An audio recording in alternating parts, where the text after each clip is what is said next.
Army, আজকে আমরা কথা বলবো বিটিএস এর মিনিয়ঙ্গি, মানে আমাদের সবার প্রিয় বিল্লু আসলে কোন 3 ধরনের মেয়েদেরকে বেশি পছন্দ করে। তাহলে চলো দেখে নেই সুগার পছন্দের মেয়ের 3টে বিশেষ বৈশিষ্ট্য। নাম্বার 1, আন্ডারস্ট্যান্ডিং মেয়ে।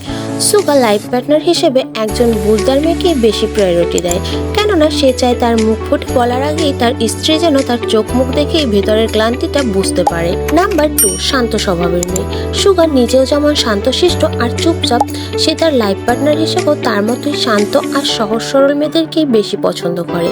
সো তুমি যদি সুগার বউ হতে চাও তাহলে তোমাকে অবশ্যই শান্ত স্বভাবের মেয়ে হতে হবে। নাম্বার 3, হাসি খুশি আর আন্তরিক মেয়ে।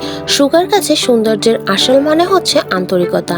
অ্যান্ড যে মেয়ে নিজের মতো থাকে, মেয়েকি নয় আর ছোট ছোট জিনিসেই খুশি হয়ে যায়, এমন মেয়েকে সুগার নিজের বউ হিসেবে বেশি পছন্দ করে। সো এইবার তুমি কমেন্ট বক্সে বলে যাও এই 3টে সুন্দর স্বভাবের মধ্যে তোমার ভিতরে কোনটা রয়েছে।